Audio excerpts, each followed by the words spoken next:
Yeah. She feels all special because she got it done right the first time. Now, this is going to be a little different. This is going to require a little bit more effort to edit, but we'll see how it goes. But the whole purpose here is to allow you to use your Yeti Blue with the current setup we have here. And then I got to figure out later how I'm going to incorporate this in to use the mics, because this is not conducive to the way you want to do. Well, then we don't have to use this one in the future, or we don't have to use this. But now I am intrigued to try to figure out the solution to.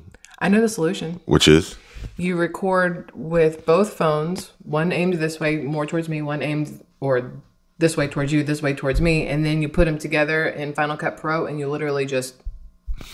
Well, you're right, but syncing video is one thing. Syncing audio is another. And if I don't get it absolutely perfect, it creates this weird reverb. Can't you just use one audio? My audio is going to be better on here than it is on here, and your audio is going to be better on here than it is on here. Okay, that makes sense.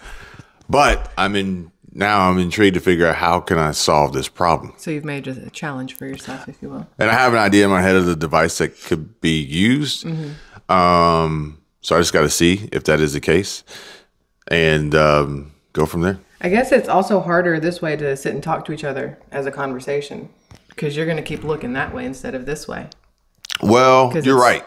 You're right. But I may not, because I might be focused more on my computer. So we're actually going to do, I'll tell you what, we'll do this different. We're going to do SquirrelTribe Life instead. Okay. And that way, it is what it is. Folks over there are a little bit more forgiving. Yeah, that's true. We're allowed to make mistakes, and they won't hold it against us. And so the first one, I have two that I want to bring to you. Okay. And this is a little bit of a Reddit reaction, but sort of. Okay. What is one thing you will never tell your significant other? How much you spend when you go shopping? Shopping where? I guess it depends. Like if you go to grocery store, grocery store. That's one thing, but I think a lot of we'll go from the standpoint of the woman. A lot of women probably don't tell men exactly how much it costs to look the way their man wants them to look. The hair, the makeup, the gym, the whatever else. Do you think it matters your nationality? Yeah. Because like Asian women, they aren't allowed to do a lot of the things that they actually do. That's why they have gym memberships, because they use the gym locker room to dye their hair, to do all these different things that they're not supposed to do. It was interesting because the reason why I say that is because of you telling me tales of the gym. But then also there's this thing going around YouTube where these street interviewers are actually, I think it's the same guy that did the interview about being half black, half Japanese. Oh, the Asian guy. So he interviews these Asian women, like, is it okay if your husband cheats or something? And their responses were really, really interesting. But maybe their response, like the whole way that they view society and the relationships, and then their response is like, yeah, it's okay because I can do what I want. That he does, like spend money and look a certain way, this, that, and the other. But then I think probably over there, it's more of the male dominant role. And, that's how they do it over there. I don't know. I'm guessing. But what this Reddit responses, these comments, the first one is, I definitely didn't kill that massive spider and I have no idea where it went. Is what you wouldn't tell. Yeah. You wouldn't say that. Yeah. Spiders are a big deal. Yes, they are. You kill all the spiders for us. This one says she loves her siblings and hates her parents. I hate her siblings and love her parents. So I guess you can't. It's not about just commenting on family. It's having a different opinion of the family. Well, it's like if somebody in your family was your favorite person and I couldn't stand them, I would never say that because that's your favorite person and that's your family. Now, if it's a friend, totally different. If you're like, this is my best friend, I'm like, I friggin' hate that dude. Like we would have that conversation. But as family, I think maybe it's a little bit different. A few years ago, my girlfriend put a candy bowl in our hallway at our apartment for Halloween. She came home that day to discover that nobody took any candy, and she was a little bummed. Over the course of that week, I'd take candy out before work or when she was asleep. She got so happy that the neighbors loved the candy, is what she says. And she does this every year now, and I have to continuously swipe the candy and pretend it is the neighbors. It makes her happy, and I get free candy, win-win. I was wondering, well, as soon as he said it was still full, I was like, what kind of neighbors do you have? I would have eaten all the candy. I thought he was going to say it was empty, and he had to go refill it.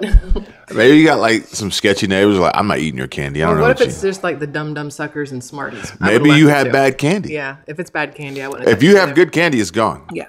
Jolly Ranchers, gone. Nerds, anything gone. Chocolate. Not anything chocolate. Most things chocolate. Werther's Originals? I love those. It's a toss-up. But they're in little. I know. I'm just saying, though, as far as good candy, like, is it good? Candy corn? Is it going or is it staying? I like the candy pumpkins. I was concerned yesterday about the popcorn situation. Oreo popcorn. Oh, yeah. It looked really gross. I thought it was like expired or something, like moldy or something. It was Oreo popcorn. Let's see here. The neighbors told me that they're not fans of the Almond Joys you've been putting in the bowl. They'd much rather have Reese's Cups. You can't be picky when it's free. But you can. You can. That's the funny thing because, I wish you'd make these kind of videos. I wish you did this. I wish you did that. Yeah. It's like, but just watch the video. Yeah. Like. It is what it is. Okay, how about this one? That I know she cheated on me, and the only reason I haven't left her is because the mortgage interest rates are a bit high, so I can't comfortably buy her half of the equity we have in the house.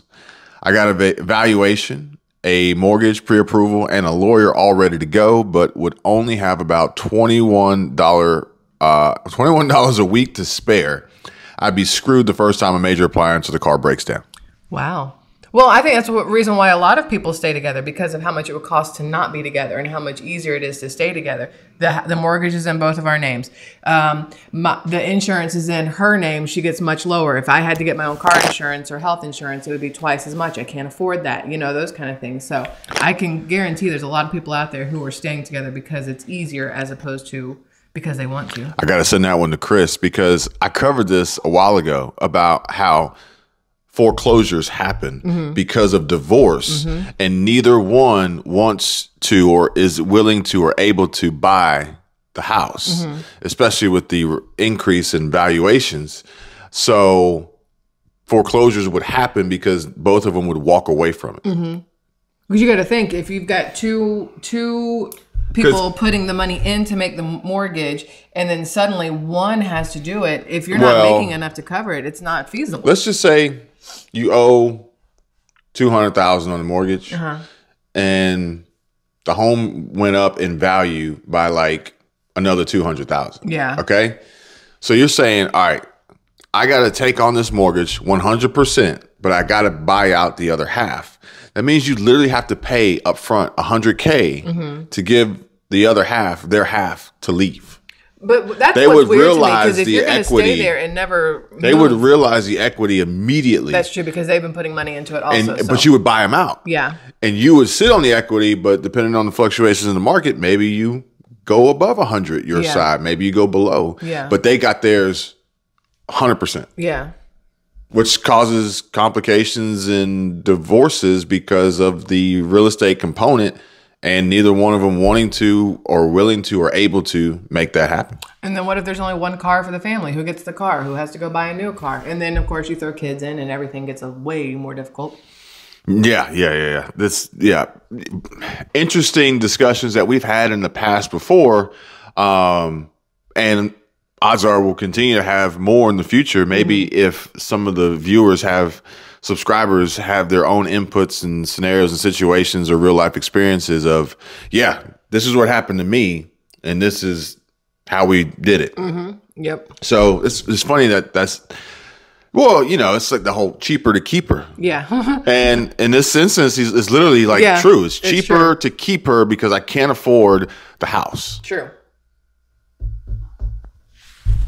She must be hot. Or cooks really good. Or she's hot and cooks really good. Oh, man. But she's hot and cooks really good. Then she's got a YouTube channel and and OnlyFans. Probably. So next one says that her mother is a bad person in disguise of a caring and beloved figure. I can understand. Well, obviously those. you can't say that. Well, I couldn't say that. I love your mom. No, I'm just saying, like, people, you couldn't say that about your significant other's mother. Like, oh no, like she's two-faced. Unless they also agreed with it. You know what I mean? How much my Magic the Gathering collection is worth? They'll absolutely try to get me to sell some of it. It's my precious. Well, so that is also the thing. You know, we've talked before about how I think everybody should have their own bank account, but then there's ones out there who hide bank accounts, hide credit cards, hide these kind of things. But there's also people out there who hide collectibles and things like that. I actually read it. It's a John Grisham book, so obviously it's not a true story. I think it was something with litigators.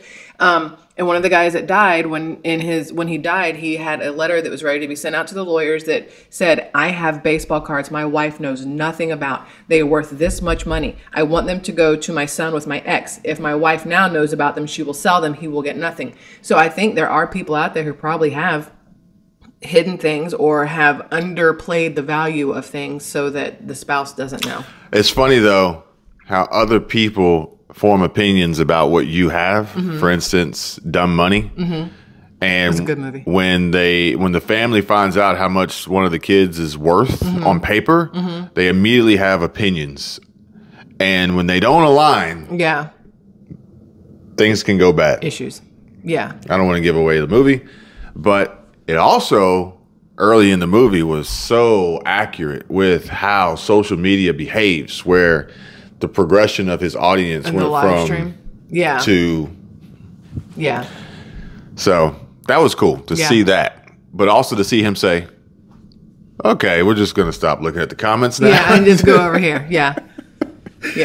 I don't know, that guy. He was good. He was really good. I can't remember what else he's been in. He's been in a lot of stuff though. He was good. Like, he looks just like the guy in real life, sort of. He really does. You know, bone structure and the hair and everything. I like the wife's role in the movie. Yes. She was supportive. And I mean, obviously that's what she is in real life because it is based on a true story. But the fact that she was supportive, she stood behind him. She didn't crap on him for anything. She didn't act like, you know, oh, wow, we're rich or any of that kind of, like, it was a nice relationship to see, especially when a lot of movies now you don't see those kind of cohesive marriages. Yeah, it was actually really good because basically she was like, just go make a video and just go tell him. Yeah. And it's interesting if you think about it like that. It's like, just tell him. Tell him why you like it. That was it. He wasn't trying to convince them. Yeah. He wasn't trying to trick them. He was just pointing out the obvious. It's kind of as he saw it. As he saw it. Best part was the bar scene. The bar scene, yeah. I agree. You telling me that he put that much into that and he won't buy a beer? Like, yeah. that was funny. And this one here is relatable. When me and my wife first started dating, I had a dumb canvas painting with a llama and a rabbit on it that I found at Walmart. I showed it to her and told her how much I loved it just because it was just such a dumb, random thing to find. For some reason, she took that as I love llamas and that they are my favorite animal. So now every time she sees one or something with a llama on it, I see her brighten up to show me it and I get excited with her. Llamas are not my favorite animal. Never have been. I don't know how she made this connection, but I will never tell her otherwise because seeing her face light up every time is way better. You said because of giraffes, I'm guessing. Elephants. Oh, your mom. Yeah. So you're like, oh, elephant. It's like, she got enough elephants. Well, I know that. I thought you were going to say because of giraffes. Giraffe's different. Giraffe is different. Yeah. But the elephant thing in my mind, I'm like, you're like, oh, it's, you know, it's wooden. It's a 1-to-1 replica scale of a wooden elephant made out of matchsticks. I'm like, yeah, she don't need that. Doesn't mean she needs it. No. She don't need that. Next up, we're going to skip over to the next one. Okay. And this one should be fun. Okay. What kids movie made you think this is not for kids. Well, now that we have a kid and we've gone back and watched things from when I was little, looking at things like Mrs. Doubtfire, kind of, sort of. Also Karate Kid, the first one, because of the language and things like that. And then there's some innuendos in a lot of kids' movies that you don't understand, but they put it in there so that parents will stay for the movie. Well, I think the kids' movies that we thought were kids' movies in the 80s and 90s were like, we just looked at entertainment differently back then. Well, kids' movies today that we think are kids' movies are like, Disney, what have you done? Well, so listen to this. I'm watching Gilmore Girls, right? It's on Netflix, and I'm on like season 5 maybe by now. I don't know. I'm watching Gilmore Girls. I watched it when I was younger. I didn't watch the whole thing, but I watched it when I was younger, and it was perfectly fine 20, 30 years ago, right? Watching it now, every single episode, I'm like, people would crucify this show because it's not politically correct, because there is some stuff in there. I'm like, this is why I am the way I am. I grew up on Gilmore Girls. This is why we were so much better off back then. Yes, because nobody was so, worried about saying the wrong thing or coming across some type of way. It was just, this is how you talk, and if you we literally now are to the point where everything is right, and if you don't agree with that, then you're wrong. Yeah, there's that. Yeah. What? Yeah. Let those people steal up to $1,000. That's fine. What? Yeah. Don't stop them. Don't stop them. Meanwhile, Build Back Better. More businesses have been started since the Biden administration. It's like, wait, hang on. There's no way that could possibly be true. Like, why would you want to start a business when you know that the country is for legalized theft? Yeah, that doesn't make any sense. Doesn't make any sense whatsoever. Unless these businesses are entirely online. That's what I was going to say. That would only make sense. It's the only thing that makes sense. And AI is going to run everything, which it will. Yeah. Unfortunately. So you're like, I'm an entrepreneur. I work for myself. And then 5 years down the road, I was an entrepreneur. Now I work for AI. Yeah, AI bought me out. AI bought me out. So some of these movies I probably never have seen before. The Brave Little Toaster. Oh my gosh, you've never seen The Brave Little Toaster? Never heard of it. Oh, I see. Witches. The Witches. So The Witches. 1990, not the remake. If that's the one where the kid turns into a mouse and stuff like that, that one was slightly terrifying when I was little. All Dogs Go to Heaven. Yep. Seriously, I watched that earlier this year and couldn't believe my parents let me watch it as a kid. That was the first movie I owned on VHS. Mine was E.T. For some reason, Don DeLuise stuck in my head because he'd always show up at the beginning and the end to like say, hey. And Charlie from the Junkyard. Yes. 402 Maple Street. I love All Dogs Go to Heaven. What's wrong with it? I haven't seen it in forever. Boozing and prostituting and really? Death and all kinds of stuff. All the things that kids should be cognizant of. But they didn't want it to be taught through your adorable puppy. You know what I mean? I mean, Charlie wasn't a puppy. Charlie was on his last leg. Charlie was on his last leg because of all his drinking and prostituting and whatever. And Charlie was a scoundrel. I like the feel good part of it, how he got taken in by the little girl and her family. Are they going to mention Fievel? An American Tail? Because that was one of my absolute favorite movies. Real quick, this reply to the comment says that All Dogs Go to Heaven is a wild movie. The premise is that a dog named Charlie gets into trouble with the mob for his gambling debts, so they get him drunk and violently murder him. And then he runs away from heaven and kidnaps an orphan because the mob boss named Carface learns she can talk to animals, and this will help cheat on the racing bets. Somehow, this movie is rated G. Edit. Charlie wasn't murdered over gambling debt. He was in business with Carface, and Carface had him committed to the pound/prison so he could keep the profits of the casino for himself. After Charlie escapes euthanasia at the euthanasia at the pound, Carface gets him drunk and orders him orders his hitmen to run him off the pier. Mm-hmm. Thanks, fellow user on Reddit, for the even more insane correction. Yeah, he drowned. So, I was about to say, I'm listening to him going, it was murder, but not just a cold blood. I mean, still cold blooded, but it's because they made him drown. So here's a relatively newer one, Soul. Uh-huh. This is an exquisitely animated midlife crisis story. Mm-hmm. My kiddo, then 9, and I tried to watch it while still pretty fresh from the grief of losing my husband. We just couldn't. See, maybe it was just bad timing. It's bad timing. It's bad timing. But it is one of those movies, kind of like Inside Out, and there was another one. I don't really like those movies, like the emotional ones. No. Like I just like there's something weird about applying human characteristics to certain non-human characters. It weirds me out.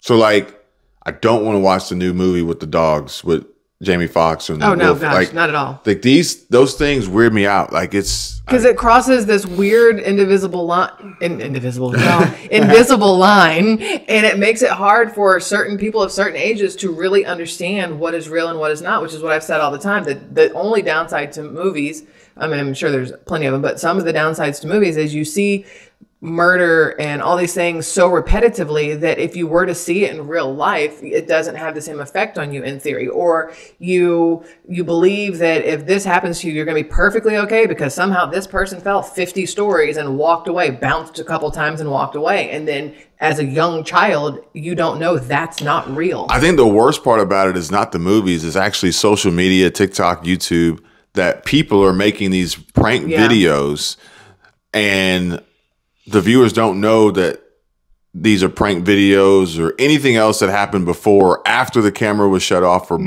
before post-production and edits. And they think, oh, I can do it too. And then you get shot. Yeah.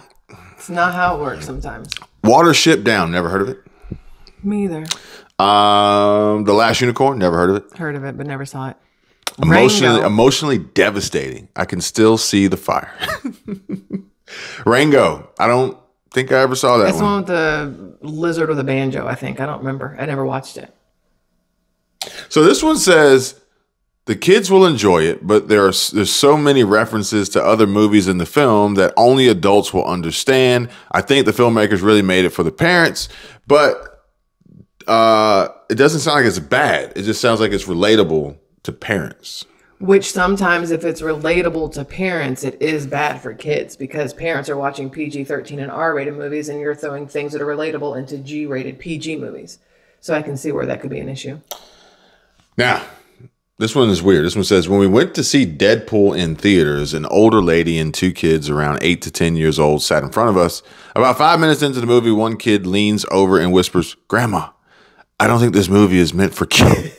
Well, because it's not. I mean, it's rated R. I don't know. But that was the thing. They made it. It was a Marvel movie. It's a Marvel movie. It's on Disney Plus right now because it is a Marvel movie. It's the highest grossing R-rated.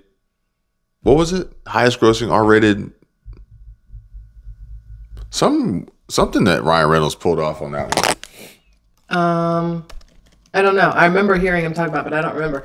But Deadpool, our kid wanted to see it for the longest, and I wouldn't let her. I was like, no, there's sex in it, there's nakedness, there's all kinds of stuff. The language is filthy. Doesn't even have anything to do with the, slow-mo headshots and groin shots and bodies being pulled apart. It's literally the language and the sexuality in it. I was like, no, it's not a kid's movie. But because it is Ryan Reynolds and because it is X-Men-esque, Wolverine and all that fun stuff, a lot of kids thought it was for them. Parents didn't understand in the beginning with the previews because the previews aren't saying all the F-bombs. They're not showing you the TNA. They're not doing any of that. So all these kids that think it's okay for them to go see and parents who go, I guess, I don't know, not occurring to them that rated R means not for kids. They didn't show all that in the preview of Dumb Money, though. There's a lot in Dumb Money, too. Not sex or anything. But it says, I didn't know that Matrix Reloaded was the biggest grossing, but Deadpool beat out Matrix Reloaded to become the biggest grossing R-rated movie of all time. Mm-hmm. So, who challenges you for the movie trivia? Games and Roses, I have not heard from. Games and Roses. I need to. This one's for you. They're okay. Thanks for watching. Smash the like button, subscribe. See you guys later. Bye.